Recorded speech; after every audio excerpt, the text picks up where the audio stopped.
Teknologi merupakan suatu hal yang tidak bisa dipisahkan dalam kehidupan manusia sekarang. Zaman yang serba teknologi menuntut manusia agar bisa hidup selaras dengan perkembangan teknologi. Jadi pada kesempatan kali ini, saya Graciela dan Malmukur ingin menjelaskan tentang beberapa divisi teknologi. Sedikit kilas tentang revolusi industri diawali dengan revolusi industri 1.0 dengan ditemukannya mesin uap, lalu industri 2.0 dengan ditemukannya produksi massal dengan menggunakan energi listrik, lalu industri 3.0 dengan terciptanya komponen dan perangkat elektronik dan adanya internet, dan industri 4.0 di mana perangkat elektronik sekarang bisa berkomunikasi melalui jaringan. Jadi 4 hal yang akan saya bahas adalah Internet of Things, Artificial Intelligence, Big Data, dan Machine Learning. Apa itu IoT? It is the way of connecting the physical objects through the internet to other devices. Jadi, intinya IoT itu bagaimana semua perangkat elektronik ini bisa saling terhubung melalui konektivitas jaringan dan bisa saling bertukar informasi atau data. Contohnya dari smartphone ini, dengan terhubung ke Wi-Fi, smartphone bisa mengirim data ke cloud, lalu cloud bisa mengirim data ke komputer. Jadi, perangkat-perangkat elektronik ini bisa saling bertukar data, tapi yang paling penting yang menjadi hal vital dalam IoT ini adalah adanya internet. Jadi kalau nggak ada internet, IoT nggak bisa terjadi dan nggak bisa terlaksana. Contoh penerapan IoT dalam kehidupan kita, contohnya seperti pertanian presisi. Jadi kalau misalnya petani ada suatu lahan yang terkena hama, jadi petani itu nggak perlu nyempur keseluruhan. Inilah peran IoT tadi. Dengan adanya IoT, perangkat pintar bisa mendeteksi lahan-lahan mana nih yang kiranya tuh terserang hama. Lalu setelah terdeteksi, petani dapat infonya dari smartphone atau dari device.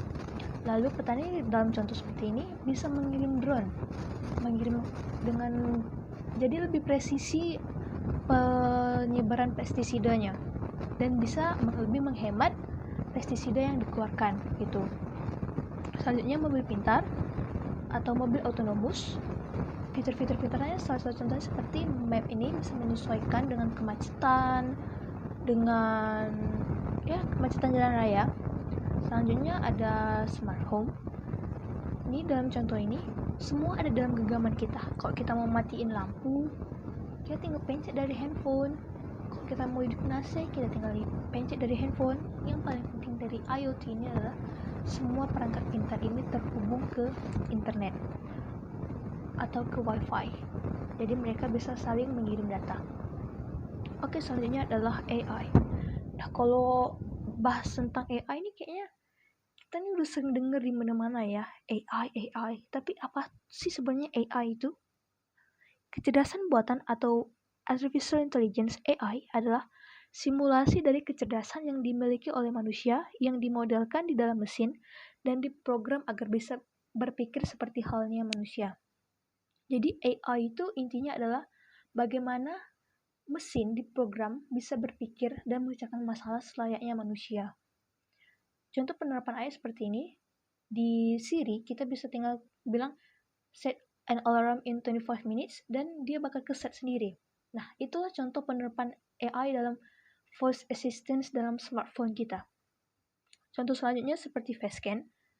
Kalau kita pengen buka m-banking atau e-money gitu, untuk verifikasinya kita tinggal facescan muka kita, lalu kita bisa akses nih kita punya m-banking. Nah, kita sekarang ngirim duit aja bisa dalam genggaman kita. Dengan bantuan AI kita bisa verifikasi, kita langsung bisa transfer duit, kita nggak perlu ke ATM lagi atau ke bank lagi buat bertransaksi gitu kan. Selanjutnya ada big data. Apa itu big data? Big data adalah sekumpulan data yang memiliki volume atau ukuran yang sangat besar, yang terdiri dari data yang terstruktur, semi-terstruktur, dan tidak terstruktur, yang dapat berkembang seiring waktu berjalan. Jadi intinya big data ini adalah data yang sangat besar yang digunakan sebagai bahan analisis nantinya. 5 V of data. 5 V of data. Yang pertama adalah volume atau berapa banyaknya data, variety atau macam-macam data, velocity, speed of data generation, veracity, keakurasian sebuah data, and value, nilai sebuah data. Contoh penerapan Big Data Analytics dalam perusahaan-perusahaan besar seperti Netflix, Amazon, dan Gojek. Mereka menerima data-data konsumen, lalu mereka analisis dan olah gimana nih perilaku konsumen akhir-akhir ini, dan data-data tersebut mereka gunakan untuk mengupgrade kinerja aplikasi mereka. Jadi itu guna Big Data tadi, sebagai seperti bahan sumber research, sumber data di suatu perusahaan besar agar mereka bisa mengupgrade aplikasi mereka. Oke, selanjutnya machine learning. Kembali ke AI tadi, dalam pengaplikasiannya AI terbagi menjadi machine learning, natural language processing, expert system, vision, speech, planning, and robotics. Dan kita akan bahas tentang machine learning. Apa sih machine learning itu? Machine learning adalah mesin yang dikembangkan untuk bisa belajar dengan sendirinya tanpa arahan dari penggunanya.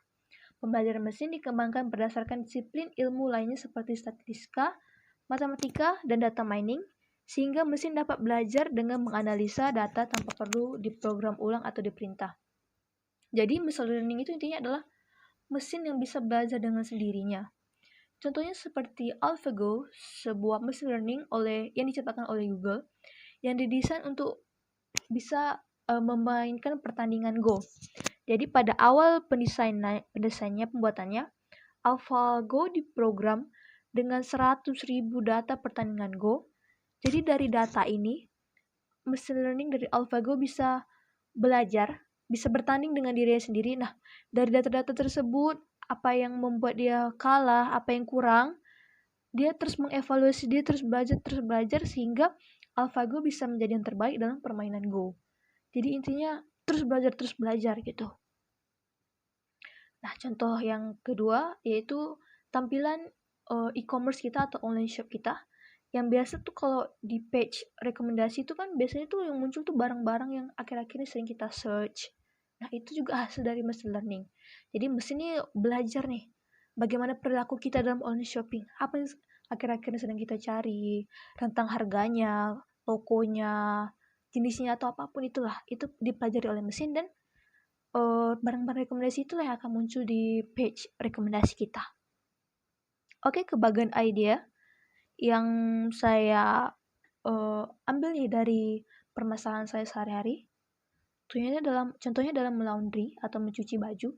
Biasanya tuh kayak saya mau cuci baju, isi air ya, hidupin keran, terus isi ke selang, terus masuk ke mesin cuci saya 2 tabung. Terus yang jadi problemnya adalah air sering tumpah karena lupa dimatiin. Kadang kan kalau ngisi air itu kan lama kan ya, kita sekalian ya ditinggal nyapu, ditinggal masak gitu. Nah, airnya sering tumpah-tumpah. Kalau cuman kebanjiran ya lumayan lah kan, nggak apa-apa ketepel. Yang paling parah tuh kalau kita nengok bill, kaget gitu, ternyata billnya naik nih. Ya billnya naik karena banyak air yang terbuang, airnya jadi boros gitu karena tumpah-tumpah terus. Nah, jadi problem yang keduanya itu air PDAM yang kadang suka nggak jalan. Kadang tuh kalau air PDAM kalau seminggu jalan, 2 hari nggak jalan. Nah, itu yang jadi problem. Jadi kan saya berpikir nih, ini permasalahan kehidupan sehari-hari saya gimana nih penerapan teknologi agar bisa mencari solusinya lah gitu kan. Saya berpikir gimana caranya supaya kegiatan mencuci saya bisa menyenangkan dan tidak boros. Dan akhirnya saya mendapatkan sebuah ide. Nah, gimana kalau saya membuat keran presisi? Nah, cara kerja keran ini sebenarnya terinspirasi dari dispensernya SPBU. Jadi misalnya kalau kita isi bensin 40.000 gitu, pas 40.000 nih kita isi bensin, pas di 40.000 bensin langsung mati sendiri. Nah, gimana kalau kita buat keran? Kalau kita perlunya cuma 50 liter, kerannya bakal berhenti otomatis gitu kan. Jadi airnya kan gak bakal tumpah-tumpah juga. Nah, jadi bagian kerja yang saya buat tuh seperti ini. Jadi penerapan IoT-nya diawali oleh power supply, yaitu energi listrik, lalu ada pompa otomatis, board microcontroller, modul Wi-Fi, water flow sensor, lalu ada Wi-Fi, smartphone, keypad, LED display, outputnya keran dan selang mengeluarkan air dan diisi ke mesin cuci. Nah, yang jadi ide saya itu gimana caranya kalau kita cuman perlu 50 liter, kita tinggal pencet nih di sini 50 liter dan air yang keluar tuh pas 50 liter. Nah, cara kerjanya kalau kita misalnya pengen isi 50 liter nih, pompa ini otomatis akan hidup.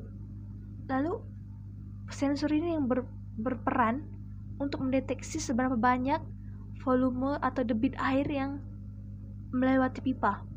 Jadi kalau kita tekan 50 liter, sensor ini yang akan mengukur seberapa banyak airnya. Jadi kalau udah 50 liter, pompanya akan otomatis berhenti. Nah, itu kalau kita menggunakan keypad ya. Kalau kita pengen aksesnya tuh dari smartphone, model wifi ini kan perangkat pintar kita model wifi-nya bisa terkoneksi ke wifi, lalu dari wifi bisa terkoneksikan lagi ke smartphone, lalu dari smartphone kita bisa tinggal tekan nih pengennya 50 liter, ya udah tekan 50 liter, lalu airnya akan keluar pas-pasan 50 liter. Nah, dengan cara yang seperti ini, problem pertama yaitu yang air yang sering tumpah itu udah terpecahkan, udah ketemu nih solusinya. Karena dengan keran presisi ini air itu akan keluar sesuai dengan input data yang kita inginkan atau perintah yang kita inginkan. Oke, ke problem keduanya nih, air PDAM yang suka nggak jalan. Kadang kalau air PDAM itu ya kalau seminggu jalan, nanti 3 hari atau 2 harinya nggak jalan atau tiba-tiba berhenti. Nah, nanti kan berjalannya pas subuh-subuh, kan kadang-kadang nggak pasti gitu kan. Nah, disinilah peran IoT tadi dalam perangkat pintarnya. Jadi dari kalau ada tiba-tiba air jalan subuh-subuh, sensor ini akan mendeteksi, oh ada debit air nih, lalu akan mengirim sinyal atau mengirim sinyal ke wifi. Dari wifi akan mengirim sinyal lagi ke smartphone. Nah, dari smartphone kita bakal dapat notifikasi nih kalau ada debit air yang sedang jalan. Nah, kalau udah muncul notifikasi dari smartphone, ya kita mungkin sambil baring-baring gitu kan, kita bisa langsung tekan aja nih pengen 60 liter air. Nah, otomatis pompanya akan hidup, lalu dari pompa hidup airnya pun akan keluar dari keran ini masuk ke mesin cuci. Nanti kita bangun pagi ya tinggal langsung nyuci aja karena airnya udah tersedia kan. Jadi itulah peran IoT tadi dalam perangkat pintar ini. Jadi mereka bisa saling berkomunikasi, disensor dulu dari waterfall sensor, mengirim informasi ke wifi, dari wifi mengirim informasi lagi ke smartphone. Jadi sekian penjelasan ide saya, dan saya akan tutup presentasi saya. Terlebih terkurang saya mohon maaf. Saya akhiri dengan selamat pagi, selamat siang, dan selamat malam. Bye bye.